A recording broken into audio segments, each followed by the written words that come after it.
सास की खिदमत करे, फुफाऊ के लिए जरूरी नहीं है कि वो अपने ससुर की खिदमत करे, फुफाऊ के लिए जरूरी नहीं है कि शौहर के अलावा वो अपने खामिद की करे। हमारी क्योंकि हमने उसको बुनियादी तालीम जो राय की तालीम है, राय राज की तालीम है, हमने उस तालीम से उसको महफूज रखा।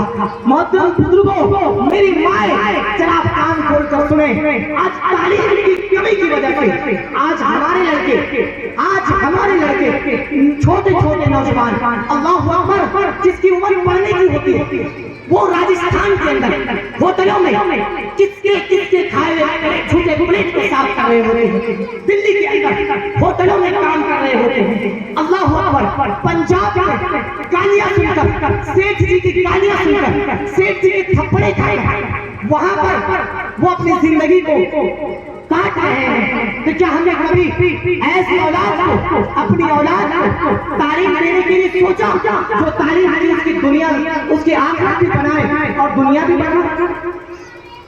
तालीम की कमी की बुनियाद पर आज हमारे माशरे में जितना कुछ हो रहा है, बेटियां अपनी माँ की इज्जत नहीं करती, बहुएं अपनी सास की इज्जत नहीं करती, दामाद अपने ससुर की इज्जत नहीं करती। आज हमारे माशरे में आवाज आ रही है, जब हमारी खत्म आएगी तो थोड़ी सी बेचारी इधर उधर कर दी, उथल पुथल।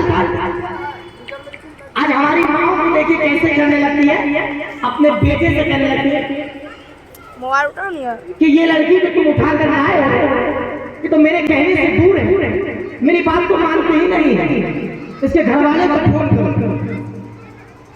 अब बेटा क्या करे, माँ तो सही कह रही है, अब अपनी माँ की बात में आकर बेटियों को, अपनी वाइफ को कुटाई पिटाई कर देता बढ़िया से।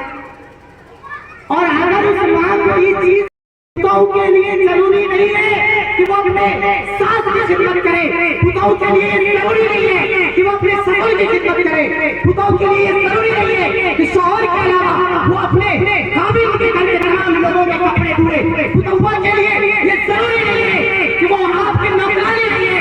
आज इस पुताऊ को हमारे रुसवा किया जाता है। मेरी माँ, आज हमारी भी बहनें किसी की पुताऊ बनती है, हमारी भी बेटियां किसी की पुताऊ बनती है। आज अगर हम किसी दूसरे की बेटी के साथ गलत बर्ताव करेंगे, हमारी बहनों के साथ उसका बदला लिया जाएगा, हमारी बेटियों के साथ उसका बदला लिया जाएगा। एक कबूल है, मैंने आपको फुला फुला वो आपके निकाह में किया, क्या आपने कबूल किया? लड़के ने कहा हाँ मैंने कबूल किया। सिर्फ कबूल कहने पर घर को लड़की छोड़ देती है, अपने रिश्तेदारों को छोड़ देती है, अपनी बहनों को छोड़ देती है।